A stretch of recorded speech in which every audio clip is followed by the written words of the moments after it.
রাশিয়ার president Vladimir Putin 2 দিনের রাষ্ট্রীয় সফরে চীনের রাজধানী বেইজিংয়ে পৌঁছান স্থানীয় সময় গত 16 মে। ভ্লাদিমির পুতিনের এই সফর ছিল শক্তি প্রদর্শনের। রাশিয়ান প্রেসিডেন্টের জন্য এটি ছিল বিশ্বকে প্রমাণ করার একটি সুযোগ যে তার পক্ষে একটি শক্তিশালী মিত্র রয়েছে। ইউক্রেনে আগ্রাসনের নির্দেশ দেওয়ার পর পুতিনকে ব্যাপকভাবে একঘরে হিসেবে গণ্য করা হয়। রাশিয়ার এই একাকিত্বের সুযোগটাই নিয়েছে চীন।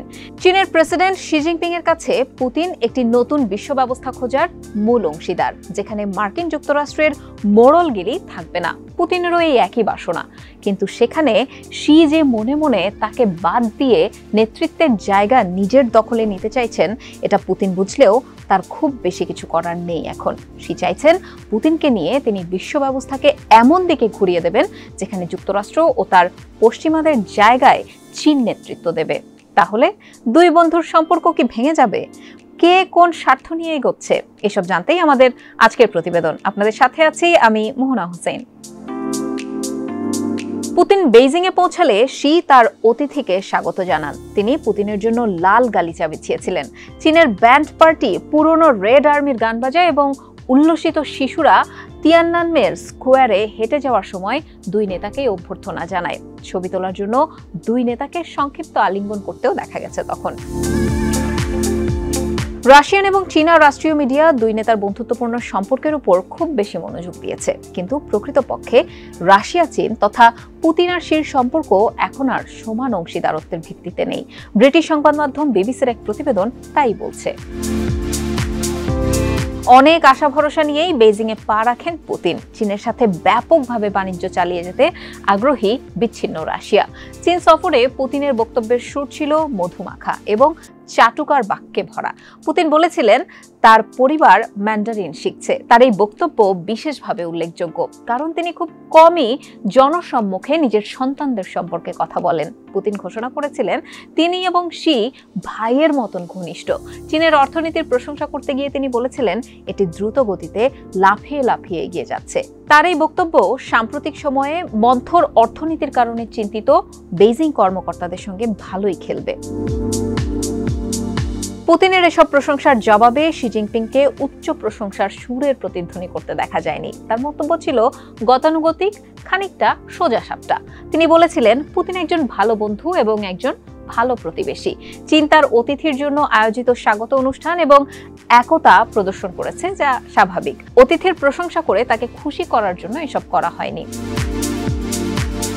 2022 সালে ইউক্রেনে ব্যয়বহুল যুদ্ধ শুরু করে রাশিয়া। এখন পর্যন্ত যা শেষ হওয়ার কোনো লক্ষণই দেখা যাচ্ছে না। এই যুদ্ধেই রাশিয়া ও চীনের মধ্যে সম্পর্ক পরিবর্তন করেছে।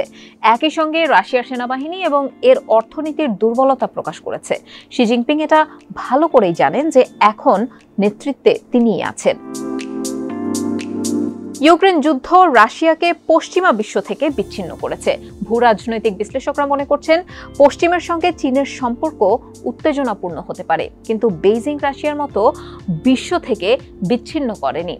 তারা সেটা চায়ও না। বাইরে আসা বিবৃতিগুলোতে উৎসাহের অভাব থাকলেও প্রেসিডেন্ট শি সম্পর্কের ওপর চীন যে গুরুত্ব দেয় তার ইঙ্গিত করেছিলেন। শি ঝেংনানহাইতে নিজের সরকারি বাসভবনে পুতিনকে আমন্ত্রণ জানান। খুব কম নেতাকেই এই সম্মানটা দেয়া হয়। 2014 সালে মার্কিন প্রেসিডেন্ট বারাক ওবামাকে এই আমন্ত্রণ দেওয়া হয়েছিল। তখন চীন যুক্তরাষ্ট্রের ঘনিষ্ঠ সম্পর্ক ছিল। প্রেসিডেন্ট শি একটি সূক্ষ্ম ভারসাম্য রক্ষা করার চেষ্টা করছেন। তিনি পুতিনের সাথে মৈত্রী বজায় রাখতে চান, পাশাপাশি এও জানান যে রাশিয়ার সাথে ঘনিষ্ঠ সম্পর্ক পশ্চিমের সাথে তার স্থিতিশীল সম্পর্ককে ঝুঁকির মধ্যে ফেলে দিতে পারে, যাদেরকে আবার চীনের অর্থনীতি পুনরুদ্ধারে সাহায্য করার জন্য প্রয়োজন। আসল বিষয় হলো এই সফরটি ছিল টাকার জন্য। পুতিনের ইউক্রেনে যুদ্ধ চালিয়ে যেতে চীনের সমর্থন প্রয়োজন। পুতিন এই সফর থেকে কি চাইছেন তা তার সফর সঙ্গীদের বহর দেখলেই বোঝা যায়। পুতিন তার সাথে রাশিয়ার কেন্দ্রীয় ব্যাংকের গভর্নর, অর্থমন্ত্রী ও তার অর্থনীতির উপদেষ্টাকে সাথে করে নিয়ে এসেছিলেন। এক যৌথ বিবৃতিতে দুই দেশের মধ্যে বাণিজ্য বাড়ানোর ক্ষেত্রে কিছু চোখ ধাঁধানো ধারণাও দেওয়া হয়েছে, যার মধ্যে ছিল একটি দ্বীপে বন্দর তৈরি করা, যা নিয়ে দুই দেশ 100 বছরেরও বেশি সময় ধরে বিবাদে জড়িয়েছিল।